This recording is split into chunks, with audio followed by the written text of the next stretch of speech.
Watching a person, an individual or an organisation go through change has got to be one of the most thrilling things that we can see. The courage that it takes to see that change coming and then move towards it is just fantastic. As a society, we're chronically overmanaged and underled. We're in this leadership desert.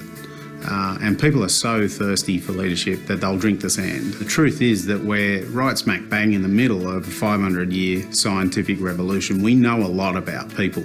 And so if we can help leaders understand more about people, then it gives them the ability to lead well rather than just simply default to management. The science of leadership, it's a really cool topic because what we know is that good leadership equals good business. Good leaders do three things really, really well.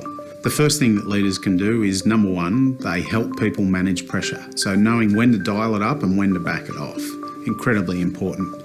The second thing is what managers do really well is they help people make progress. And sometimes it's just the perception of progress that helps people get motivated. The third thing that exceptional leaders do well is that they help their team establish connections. What we're talking here is not simply just a recognition of position, but a recognition of person. So within that team is establishing deep bonds of trust. The edge effect is a keynote where we look at how successful species behave. What we know is that there are three critical success factors for any species in a change environment. Number one is they explore the change. They don't run from the change, they run directly towards it. They explore the new environment and how that can suit them. The second key thing that those successful species do in the natural world, which is directly applicable to our business world, is they adapt accordingly.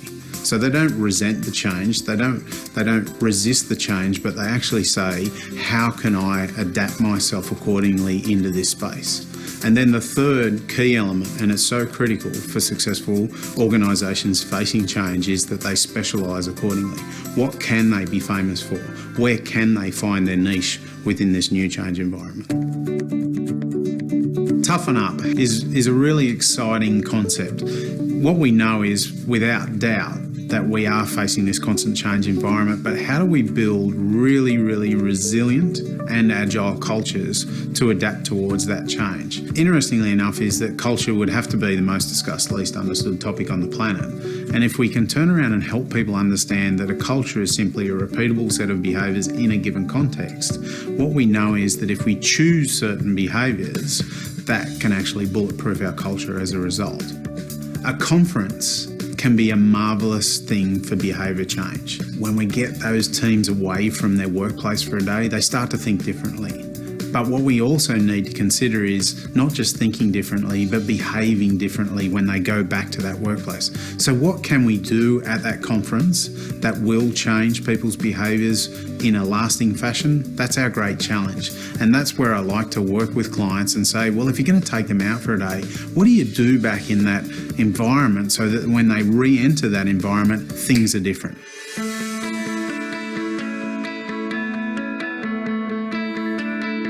Giving people hope but not giving them tools, it's a waste of time and effort and resource. But if we can take people and we can create a catalyst for change, and sometimes that can happen just in a keynote, if we can give them the tools then to actually change their behaviour at work, magic happens.